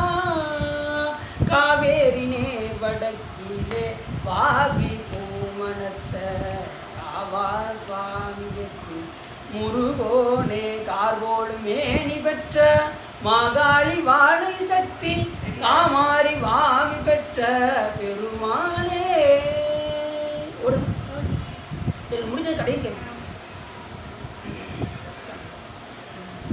வான்முகில் விளாதுவிக மலிவளம் துறக்க மன்னன் கோன்முறை அரசீக குறைவில்லாது ஈருளாக நான்முறை அரங்கல் பொங்க நற்றவும் வேள்விமல்க மேன்மைகள் செய்வ நீதி விளங்குக உலகமெல்லாம் பையம் நீடுக மாமலை பண்டிக மெய் விரும்பிய அன்பர் விளங்குக சைவ நன்னெறிதான் தலை தோங்குக தெய்வ பெண் திருநீர் சிறக்கவே சிற்றம்பலம் அரகணம பார்வதி பதையே போற்றி.